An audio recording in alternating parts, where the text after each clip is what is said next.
हाथी घोड़ा पालकी जय कन्हैया लाल की, नंद घर आनंद भयो जय कन्हैया लाल की। मथुरा की हर गली में इस वक्त यही धुन सुनाई पड़ रही है और हम भी मथुरा में ही खड़े हैं, कान्हा की नगरी में। कोरोना के चलते इस बार मंदिरों में उतनी रौनक देखने को नहीं मिल रही है, लेकिन मथुरा से लेकर काशी तक कृष्ण भक्त कृष्ण की भक्ति में डूबे हुए हैं। कोई हवन पूजन कर रहा है, कोई उपवास रख रहा है, तो कोई भजन कीर्तन कर रहा है। जिसकी लीलाओं की कहानी दुनिया सुनाती है, पूरी दुनिया में होती है कृष्ण की पूजा।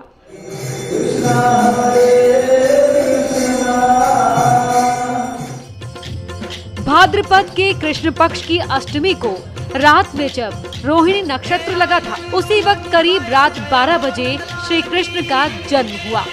आज से 5247 साल पहले कंस की काल कोठरी में कृष्ण का अवतार हुआ था और तभी हर साल पूरी दुनिया कृष्ण जन्माष्टमी का पर्व धूमधाम से मनाती है। कृष्ण के जन्म के वक्त कंस का प्रकोप था, तो इस साल कोरोना महामारी ने भक्तों का रास्ता रोक रखा है। फिर भी कृष्ण भक्त पूरी श्रद्धा के साथ कृष्ण जन्माष्टमी मना रहे हैं और 5247 साल से मुरलीधर हमारी रक्षा कर रहे हैं।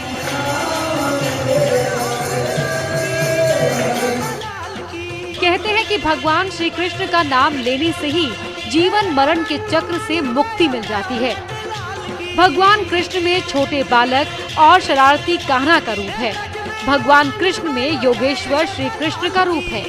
धर्म की स्थापना करने वाले भी भगवान श्री कृष्ण हैं। श्री कृष्ण का नाम जपते जपते करोड़ों लोगों को मोक्ष मिला है। कान्हा का काज करते करते लाखों लोगों का दुख दूर हुआ है। जिस रूप में दुनिया देखती है, कृष्ण उसी रूप में नजर आते हैं, लेकिन कृष्ण जन्माष्टमी के दिन उनके बाल रूप की ही पूजा की जाती है और उनका नए कपड़ों के साथ श्रृंगार किया जाता है।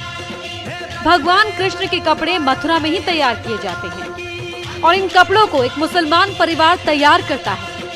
तस्वीरों में देख सकते हैं कि कैसे कान्हा के कपड़े बनाए जा रहे हैं। यहाँ की बनी पोशाक न सिर्फ मथुरा में बल्कि विदेशों में भी मशहूर है, लेकिन कोरोना की वजह से काम प्रभावित है।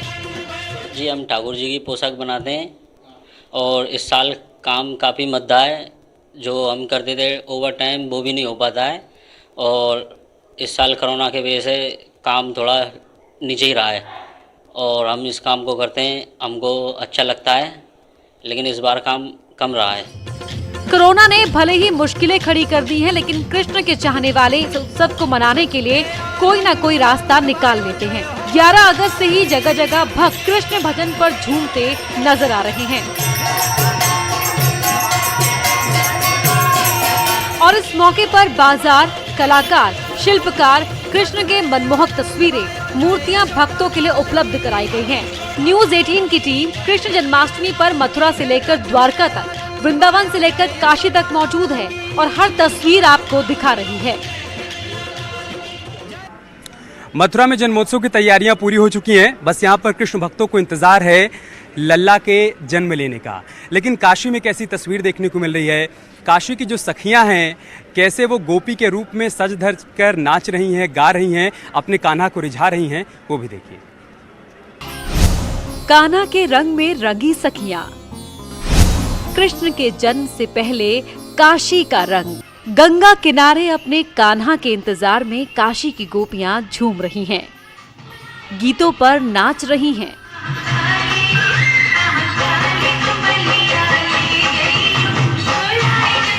कोई कृष्ण बन रास रचा रहा है तो कोई गोपियां बन मुरली वाले की धुन पर मगन है। देश के कोने कोने में कृष्ण जन्माष्टमी धूमधाम से मनाई जाती है। कोई उपवास रखकर इसे सेलिब्रेट करता है तो कोई भजन कीर्तन गाता है। बहुत से लोग इस दिन नाच गाने का आयोजन करते हैं और कृष्ण के भक्ति गीतों पर काशी की लड़कियों की तरह थिरकते भी हैं। काशी, कान्हा और कजरी। जी हाँ, कोरोना काल की जन्माष्टमी का काशी में यही नज़ारा है।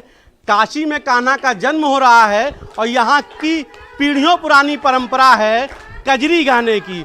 मौसम भादों का है और कजरी चूँकि सावन में गाई जाती है, लेकिन अभी भी खुमार में वही सावन छाया हुआ है। ऐसा है कि हम लोग कहीं जा नहीं सकते हैं किसी मंदिर वगैरह में, और घर पे बहुत संक्षिप्त रूप से उतना अच्छे से हो नहीं पाता है, तो यहाँ हम लोग सारे लोग मिलके एक साथ खूब ईश्वर की वंदना, पूजा उनका सब किए हैं।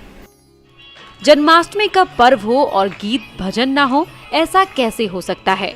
ऐसे कई गाने और भजन हैं जो पूरे माहौल को कृष्णमय कर जन्माष्टमी को खास बना देते हैं।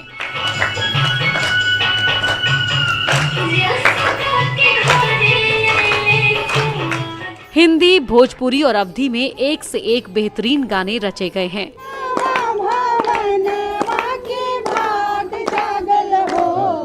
गानों में कृष्ण की लीलाओं की कहानी होती है।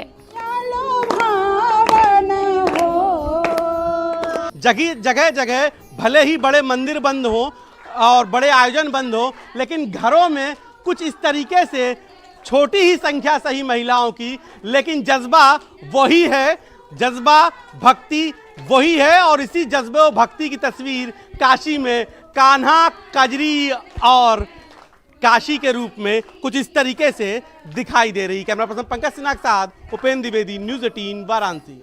जिन भक्तों ने कान्हा को अपने घर पे रख रखा है, उन्हें मालूम है कि कैसे उनको नहलाया जाता है, कैसे सजाया जाता है, कैसे उनका श्रृंगार किया जाता है, अलग अलग दिन के हिसाब से क्या कुछ उनका वस्त्र होना चाहिए, सब कुछ उनको पता है। लेकिन जिन भक्तों को नहीं पता है वो हमारी ये रिपोर्ट देखें।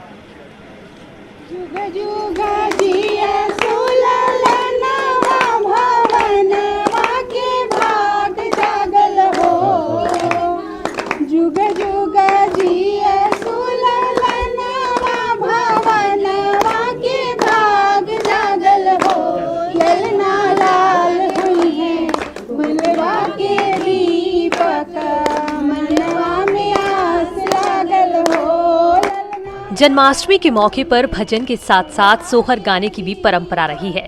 महिलाएं सोहर गाते गाते कृष्ण का श्रृंगार भी करती हैं और पूजा भी। हिंदू धर्म में संतान के जन्म पर सोहर गाने की परंपरा रही है और उसी तरह कृष्ण के जन्म पर भी महिलाएं सोहर के जरिए अपने भाव को गुनगुनाती हैं।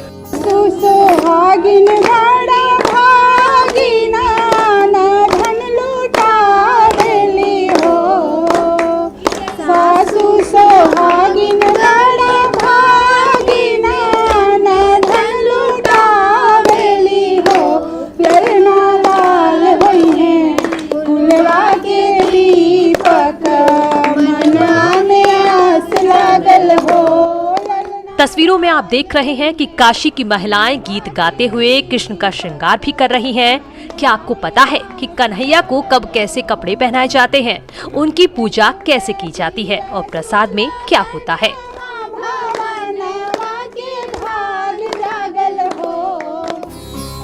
सोमवार के दिन भगवान कृष्ण सफेद रंग का वस्त्र धारण करते हैं। मंगलवार को उन्हें लाल कपड़े में सजाया जाता है। लाल वस्त्र में कृष्ण की तस्वीरें और मनमोहक लगती हैं। बुधवार को हरे कपड़े धारण करते हैं। खास बात यह है कि इन कपड़ों में एक भी रेसा काले रंग का नहीं होता है। गुरुवार को पीले रंग के वस्त्र में कन्हैया नजर आते हैं। वैजयंती के फूलों के साथ पीले रंग का कपड़ा खूब फबता है। शुक्रवार के दिन पिंक, बादामी और सुनहरे रंग के कपड़े पहनाए जाते हैं। शनिवार को नीले रंग के कपड़े में घनश्याम का रूप और मनमोहक लगता है और रविवार को बाल कृष्ण को नारंगी रंग के कपड़े पहनाए जाते हैं। गोपी चंदन और चंदन की सुगंध से इनका श्रृंगार किया जाता है। कान्हा जी की गोपी बन के आई हूँ, तो आज हम लोग बहुत तरीके से कान्हा जी का ड्रेस पहनाए, प्रसाद चढ़ाए और फिर डांस किया, डांडिया किया, बहुत सोहर गाए। बहुत ही ये उत्सव मनाने के लिए बहुत ही एक्साइटमेंट था हम लोग का। एक जगह इकट्ठे होके सब लोग बहुत अच्छे से हम लोग मनाए कृष्ण जन्माष्टमी। श्री कृष्ण के श्रृंगार में इस बात का ध्यान रखें कि वस्त्र से लेकर गहनों तक कुछ भी काला नहीं होना चाहिए।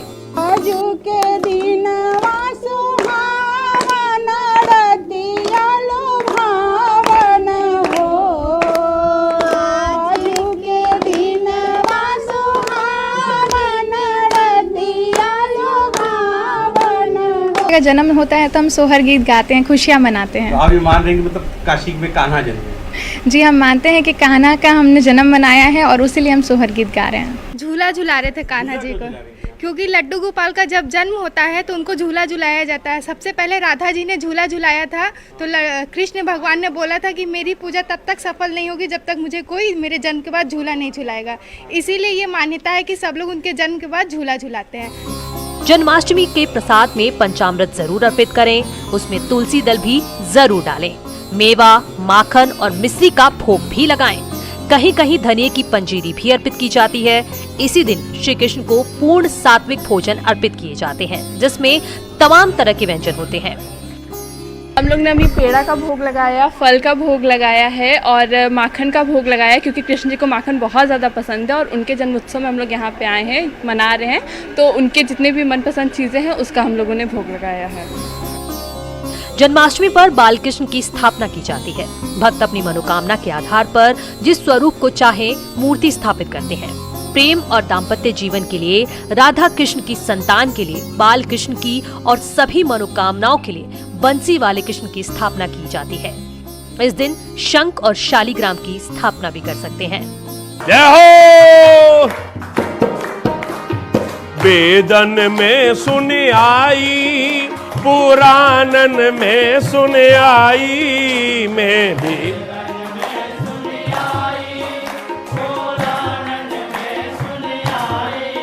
मैं पुराणन में सुन आई, हाँ यमुना पे सुन आई, मैं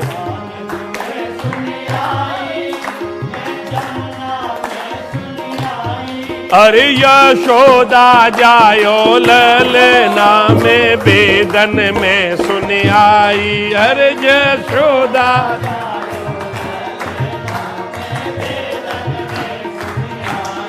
अरे यशोदा जायो ललना में वेदन में सुन आई।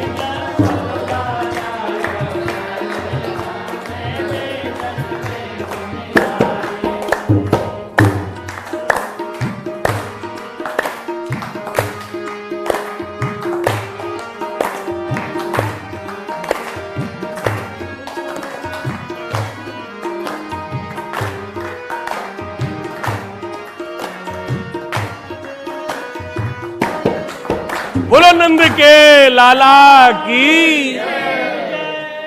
सब काम हो रहा है, सब काम हो रहा है, सब काम हो रहा है, सब काम हो रहा है, मेरा आपकी कृपा से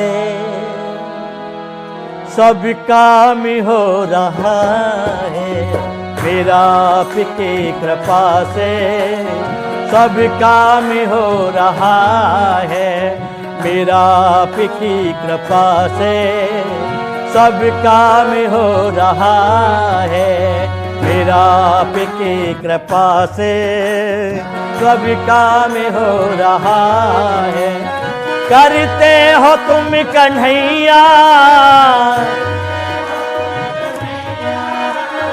करते हो तुम कन्हैया, करते हो, मेरा नाम हो रहा है, मेरा आपकी कृपा से सब काम हो रहा है, मेरा आपकी कृपा से सब काम हो रहा है। एक बार आजा गिरिराज की शरण में तू, एक बार आजा गिरिराज की शरण में, गिरिराज की शरण में, गिरिराज की शरण में, गिरिराज की शरण में, गिरिराज की शरण में, गिरिराज की शरण में, गिरिराज की शरण में, जय हो गिरिराज की शरण में, गिरिराज की शरण में, गिरिराज की शरण में, गिरिराज की शरण में, गिरिराज की शरण में। और कान्हा की नगरी मथुरा से हमारी इस खास पेशकश में इतना ही, लेकिन खबरें जारी हैं, आप बने रहे हमारे साथ। नमस्कार।